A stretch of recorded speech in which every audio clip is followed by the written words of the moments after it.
एक तो ये बात क्लियर हो चुकी है कि पहले मरहले में स्पीकर का इंतखाब होगा, और दूसरा जिस तरह से हसन बता रहे हैं कि 120 से 25 नून लीग और उनके इत्तेहादी हैं जो यहाँ पर पहुँचे हैं। एक जानिब तो हमजा शहबाज ये भी कह रहे हैं कि आज हक और सच की फतह होगी, और अगर अपसेट की बात की जाए तो अगर इत्तेहादियों और नून लीग के अरकान की तादाद 120 से 25 पहुँची है वहाँ पर, तो फिर तो किसी सूरत में अपसेट नहीं हो सकता ना।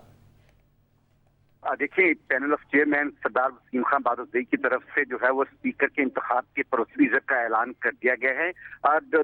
वसीम बादशाह की जानब से ये वाज़ेह तौर पर कहा गया कि आज सिर्फ स्पीकर का इंतखाब और डिप्टी स्पीकर के खिलाफ जो है नो कॉन्फिडेंस मोशन जो है, इसलिए कोई पॉइंट ऑफ ऑर्डर नहीं होगा। खलील ताहर सिंधु जो कि चीफ व्हिप हैं PMLN के, उन्होंने पॉइंट ऑफ ऑर्डर पर बात करनी चाहिए और वो रूल्स की किताब लेकर डिप्टी स्पीकर के चेयर के पास गए, उनके स्टेज के पास गए और जो प्रोटेस्ट करते हुए कहा है कि वो कोई पॉइंट ऑफ ऑर्डर करना चाहते हैं, लेकिन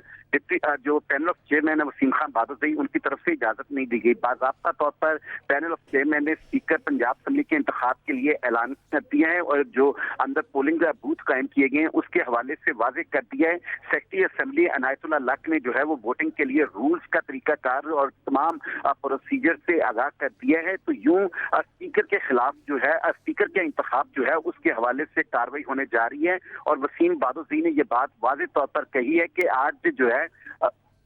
जो पहले बॉक्स दिखाए जाएंगे जहां पर जाके लोग जो हैं अपने बैलेट पेपर पर स्टैंप लगाएंगे, उसके अमल को तमाम शफाफ बनाया गया। इस हवाले से जो है वो पैनल ऑफ चेयरमैन ने वाज़ेह तौर पर हदायत जारी कर दी हैं। अब मुस्लिम लीग जो है वो दर हकीकत उनके अरकान के जो है वो कम होने का इम्कान जाहिर किया जा रहा था और खदशा है कि शायद वो जो है वो एक कोई प्रोटेस्ट करें या कुछ इस अंदाज से अपनी मौक़िफ़ को सामने लाएं कि हाउस की कार्रवाई को जो है वो सबताज कर सकें। लेकिन बहरहाल अब जो है डिप्टी स्पीकर की जानब से इस बात का जो पैनल ऑफ चेयरमैन उनकी जानब से वाज़ेह तौर पर इस बात का ऐलान किया जा रहा है कि हाउस को जो है रूल्स के मुताबिक चलाया जाएगा और जो रूल्स जिस बात की तरीकाकार को वजह करते हैं कि स्पीकर का इंतखाब कैसे होना है, उसी अमल को आगे बढ़ाया जाएगा। इस वक्त सेक्रेटरी असेंबली अनायतुल्लाह लक जो हैं उनको कहा गया है कि दोनों जो बूथ कायम किए गए हैं वो मेंबर्स को चेक करवाया जाए। जो प्रिजाइडिंग ऑफिसर के तौर पर इस वक्त पैनल ऑफ चेयरमैन अपने फराइज सर अंजाम दे रहे हैं और उन्होंने जो है वो खलील ताहर सिंधु का जो नुक्ता एतराज था वो लेने से इनकार कर दिया। वो रूल्स की किताब लेकर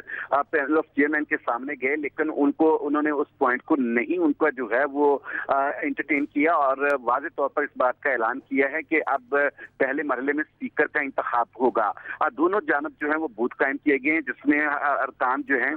वो अपने वोट बैलेट पेपर लेकर जो है वो स्टैंप करने के लिए जाएंगे और उसके बाद बैलेट बॉक्स में जो है वो अपने वोट की पर्ची है उसको जो है वो डालेंगे। तो यूं स्पीकर के इंतखाब के लिए अब थोड़ी देर में बाज़ाब्ता वोटिंग शुरू होने जा रही है और पंजाब असेंबली अपने नए हाउस के कस्टोडियन का इंतखाब करेगी, क्योंकि स्पीकर जो है वो हाउस का कस्टोडियन कहलाता है और उसके बाद हुकूमत हो या अपोजिशन, फिर उन दोनों को उसे साथ लेकर चलना है। सब्तैन खान के हवाले से अगर कहा जाए तो वो एक धीमे मिजाज के जो हैं और बड़े सीजन पॉलिटिशियन हैं। वो 2002 की असेंबली में भी जो है वो रुकन असेंबली रहे, मिनिस्टर बने, उसके बाद भी मुख्तलिफ शब अफराज से गुजरते हुए अब मेंबर बने। सैफुल मलूक खोखर जो है वो मुस्लिम लीग नून की जानब से हैं और वो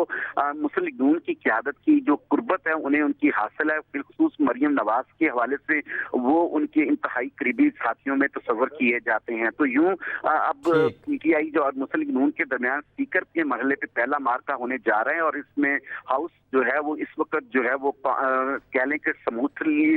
शुरू होने जा रहा है। जो पॉइंट ऑफ ऑर्डर रेज करने की कोशिश की थी ठीक है, तो बाकायदा तौर पर यानी कि इजलास शुरू हो चुका है और ये इजलास 1 घंटा 10 मिनट की ताखीर से शुरू हुआ है और सबसे पहले अब स्पीकर के इलेक्शन होंगे। बहुत शुक्रिया लियाकत अंसारी और हसन रजा हमारे साथ मौजूद थे।